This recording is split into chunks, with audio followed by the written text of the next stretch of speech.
naozaj vláda preberá zodpovednosť a poviem aj cez ktoré zákony. Výrazne preberá zodpovednosť zákonom o verejnom obstarávaní, výrazne preberá zodpovednosť zákonom EIA, výrazne preberá zodpovednosť zákonom o strategických investíciách.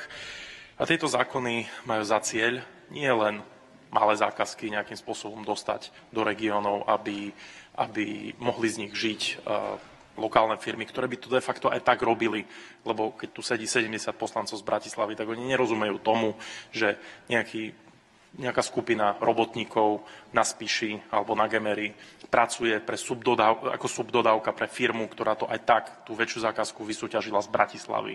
Lebo to je realita dnes.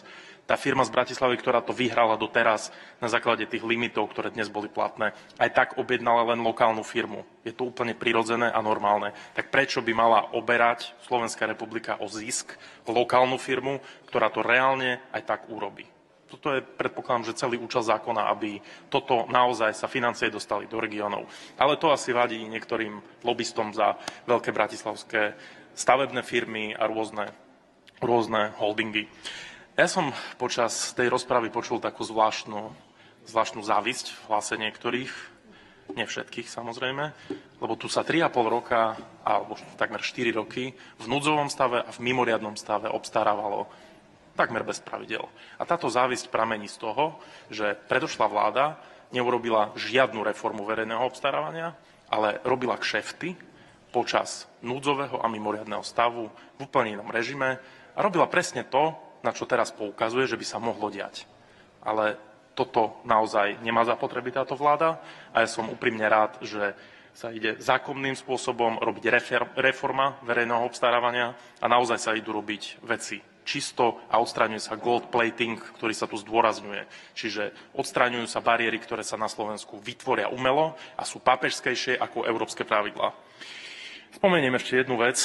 Pri zákone o strategických investíciách bola tam nejaká polemika aj včera ohľadom podpredsedu UVO. No áno, však čo je na tom, že vláda systémom zákonov preberá zodpovednosť za hospodárstvo krajiny a za to, ako na Slovensku sa bude žiť. Tak bude tam podpredseda Úradu pre verejné obstarávanie menovaný šéfom úradu vlády a bude plne zodpovedný za to, aby to bolo zákonné a aby úrad vlády následne vedel naplňať aj s vládou všetko to, čo si zadal a čo si dal za cieľ, aby sa naozaj na Slovensku zákonne preinvestovalo. Je to naozaj čistý spôsob, ako prevziať zodpovednosť za Slovensko a urobiť naozaj všetko preto, aby sa každé euro na Slovensku preinvestovalo tam, kde patrí a nevracali sa finančné prostriedky naspäť do Európskej únie alebo ostali nevyužité. Ďakujem vám veľmi pekne.